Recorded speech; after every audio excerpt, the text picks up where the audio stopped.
Assalamualaikum warahmatullahi wabarakatuh. Alhamdulillah wassalatu wassalamu ala Rasulillah. Innal hamdalillah nahmaduhu wa nasta'inuhu wa nastahdihi wa nastaghfiruh wa natubu ilayhi wa natawakkalu alayhi wa na'udzu billahi min shururi anfusina wa sayyiati a'malina. May yahdihillahu fala mudilla lahu wa may yudlil fala hadiya lahu. Allahumma salli wa sallim wa barik ala Muhammad wa ala ali Muhammad kama sallaita wa sallamta wa barakta ala Ibrahim wa ala ali Ibrahim fil alamin innaka Hamidum Majid. Amma ba'd. Kita masih lagi bincangkan ayat-ayat ke-13 hingga ke-17 surah Yasin, yaitu firman Allah SWT, A'udzu billahi minasyaitonir rajim. Wadrib lahum mathalan ashabal qaryati idh ja'ahal mursalun idh arsalna ilayhim ithnain fakadzabuhuma fa'azzazna bithalithin faqalu inna ilaykum mursalun. قالوا ما أنتم إلا بشر مثلنا وما أنزل الرحمن من شيء إن أنتم إلا تكذبون قالوا ربنا يعلم إنا إليكم لمرسلون وما علينا إلا البلاغ المبين. صدق الله العظيم. Lihat tafsir Ibn Katsir jilid ke-8 surat 10. Dan buatlah bagi mereka satu perumpamaan, iaitu penduduk satu negeri ketika utusan-utusan datang kepada mereka, iaitu ketika kami mengutus kepada mereka dua orang utusan, lalu mereka mendustakan kedua-duanya. Kemudian kami kuatkan dengan utusan ketiga, maka ketiga utusan itu berkata, sungguhnya kami adalah orang yang diutuskan kepadamu. Mereka menjawab, kamu tidak lain hanyalah manusia seperti kami, dan Allah yang Maha Pemurah tidak menurunkan seorang pun. Kamu tidak lain hanyalah pendusta belaka. Mereka berkata, Tuhan kami lebih mengetahui bahawa sungguhnya kami adalah orang yang diutuskan kepada kamu, dan kewajiban kami tidak lain hanyalah menyampaikan berita dengan jelas. Jadi Allah SWT mengingatkan, buatlah wahai Muhammad kepada kaummu yang mendustakan itu satu perumpamaan, persamaan kamu dengan mereka, iaitu kamu ni semua kaum Quraisy yang aku diutuskan Allah kepada kamu menolak sebagaimana penduduk Ashabul Qaryah.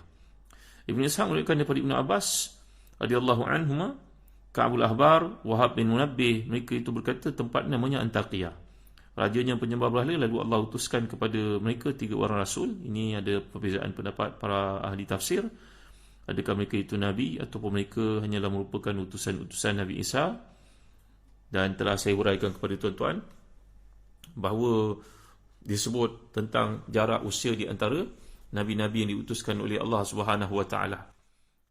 Ini adalah perkara yang disebut oleh Al-Imam As-Suyuti dalam kitabnya Durrul Mansur, bahawa Musa bin Imran AS antara baginda dengan Nabi Isa itu 1900 tahun, dan diutuskan 1000 orang Nabi, di antara tempoh 2 orang ini iaitu Musa dan juga Isa. Kemudian di antara Nabi Isa dan Nabi Muhammad SAW 569 tahun, dan di situ ada Nabi-Nabi yang diutuskan, dan saya ada cerita tentang Nabi Daniel sebagai contohnya. Jadi adakah mereka itu Nabi atau mereka merupakan utusan Nabi? Ada perbezaan pendapat para ulama' di situ, namun tidak pula kita menghuraikan lebih lanjut.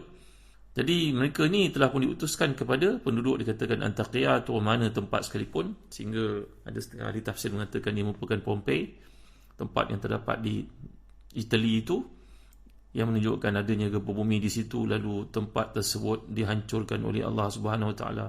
Sampai ke hari ini kalau mereka pergi ke sana boleh melihat kesan bagaimana manusia berada dalam situasi ketika itu sedang berpesta dalam bagai-bagai bentuknya. Tentu tuan-tuan ada melihat ataupun membaca tentangnya. Jadi kata setengah ahli tafsir, itu merupakan tempat yang terletak di sana, di Eropah itu, kerana setiap tempat ini pernah diutuskan nabi-nabi dan juga rasul-rasul seperti yang telah kita pelajari sebelum ini. Jadi Allah menjelaskan, idza arsalna ilaihim itsnain fakadzabuhuma, kami utuskan kepada mereka 2 utusan, lalu mereka mendustakan kedua-duanya.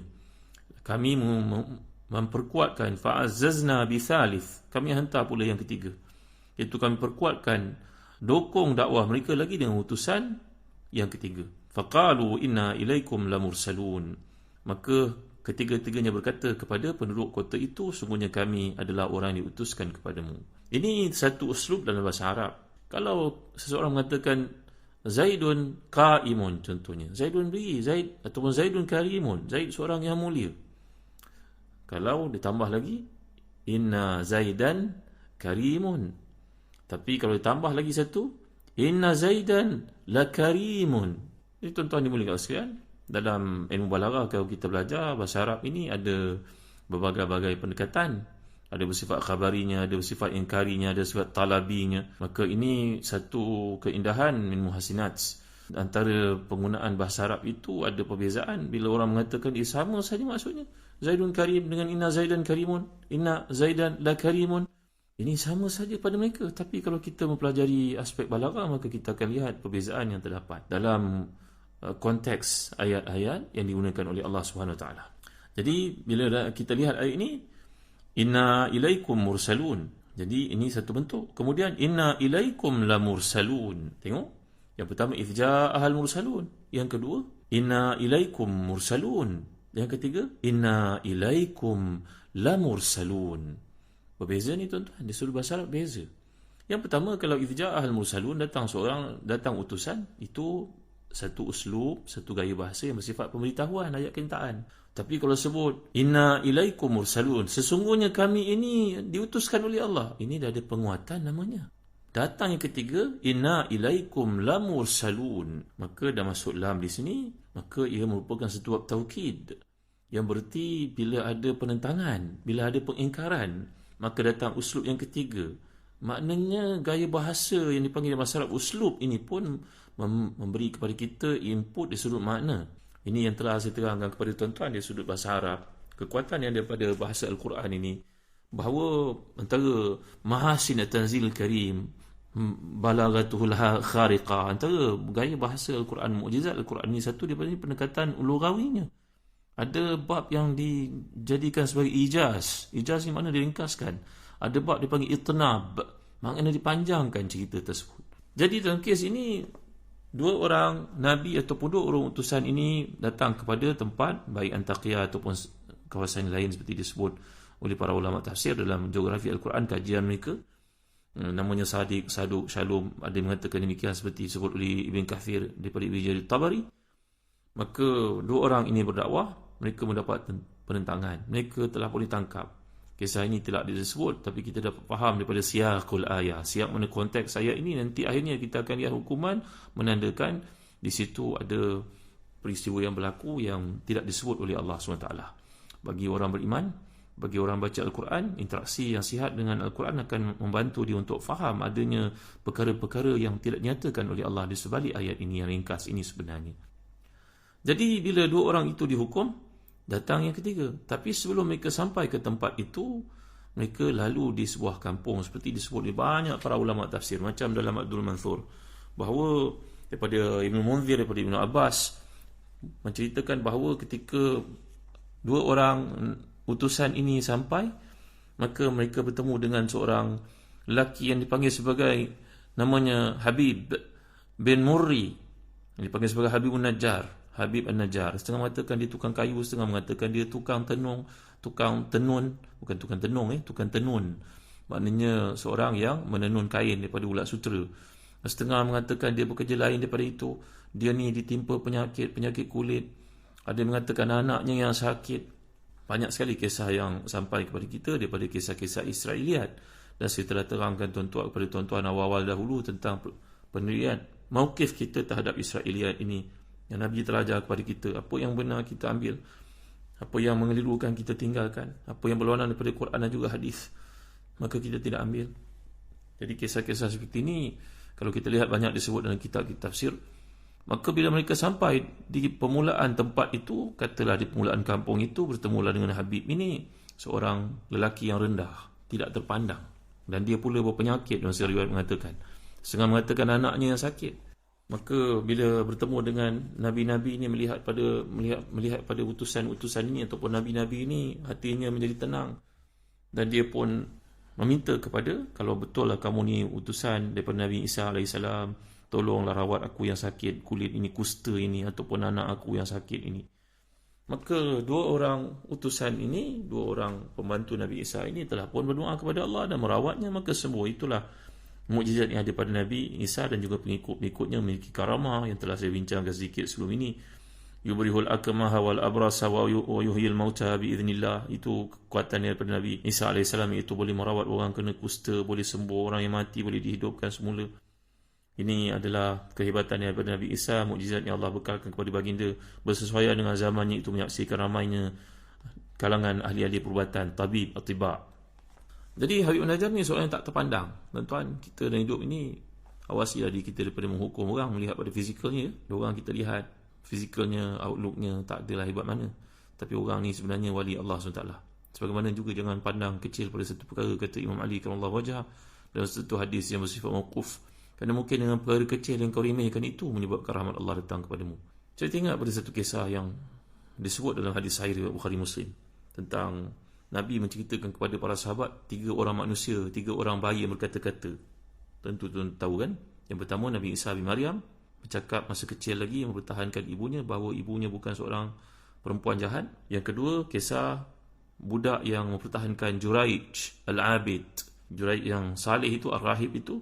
Dan yang ketiga, Nabi menceritakan kanat imra'atun turdi'u ibn laha min bani Israel, famarra biha rajulun rakibun dhu syaratin faqalat Allahumma ja'al ibni mithlahu, fataraka thadiha faaqbala ala rakibi faqala Allahumma la taj'alni mithlahu, summa aqbala ala thadiha yamassah.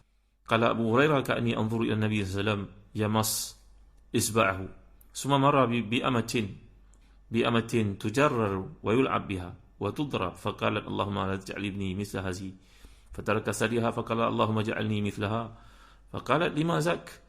Qala rakibu jabbarun minal jababira wa hadhil amatu yaqulun sarakti zanaiti wa lam taf'al wa hiya taqul hasbi Allah wa ni'mal wakil.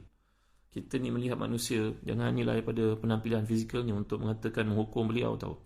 Macam kisah Habib An-Najjar ni, seorang yang pendek, seorang yang pandang hina, berpenyakit pula tu. Ini dalam hadis Nabi menceritakan seorang perempuan daripada Bani Israil yang menyusukan bayinya.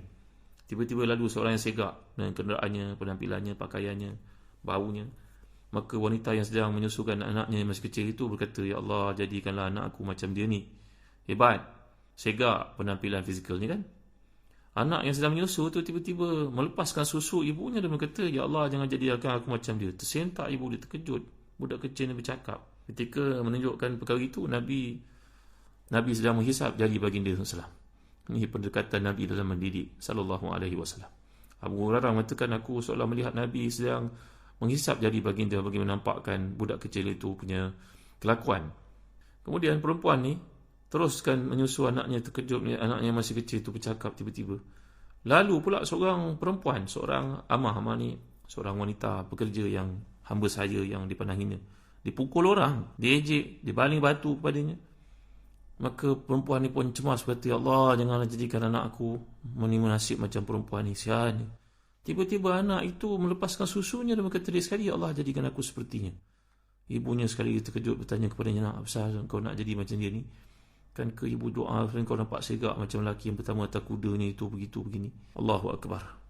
Maka jawapan anak itu kepada ibunya, lelaki yang ibu pandang hebat tadi merupakan seorang samsing, jabbarun minal jababirah, seorang penganiaya orang, seorang zalim, seorang yang mengambil hak orang. Ini pula perempuan yang dipandang hina ni, orang kata dia mencuri, dia berzina, dia sebenarnya dia tak buat apa pun. Dia hanya mengatakan kepada Tuhannya, hasbi Allah wa ni'mal wakil. Tentu ada mulakan sekalian, ini ada kaitan dengan Habib An-Najjar ni tadi. Maka beliau pun sembuh ataupun puteranya pun sembuh. Maka hilanglah berita 2 orang utusan ini, mereka masuk ke tempat dakwah mereka dalam lapangan. Maka tuan-tuan dimulakan sekalian, bila berada di lapangan itu, zahir ayat menunjukkan ada berlaku pada mereka sesuatu yang buruk. Ini dapat kita lihat bila Allah menyebutkan, idh arsalna ilaihim ithnain fakadzabuhuma fa'azzazna bithalith. Mereka ditolak nampaknya. Ini ada ijaz. Di sudut bahasa Arab ada berlaku hadf di sini, iaitu satu maklumat yang tidak disebutkan tapi kita dapat faham. Kalau tak, mengapa Allah mengutuskan yang ketiga untuk bantu mereka? Fa'azzazna, kami kuatkan mereka dengan yang ketiga. Faqalu inna ilaikum mursalun. Lalu ketiga-tiga mereka berkata, sungguhnya kami ni benar-benar utusan Allah kepada kamu. Ini dia tuan-tuan hati dan dikasih sekalian. Nanti kita akan lihat apa yang berlaku pada mereka bertiga ni. Dan apa pula yang menimpa Habib An-Najjar. Mengapa kisah beliau ni hilang? Kita akan lihat beliau muncul dalam ayat berikutnya yang menggambarkan tentang hukuman ditimpakan kepada mereka seperti disebut dalam kitab-kitab tafsir, contohnya Durrul Mansur, bahawa digali parit untuk mereka. Allah, kejamnya mereka ini. Nanti kita akan lihat dan kuliah akan datang. Wallahu a'lam wa sallallahu ala sayyidina Muhammad wa ala alihi wa sahbihi wa baraka wasallam. Walhamdulillahi rabbil alamin. Wa barakallahu fikum. Wassalamu alaikum warahmatullahi wabarakatuh.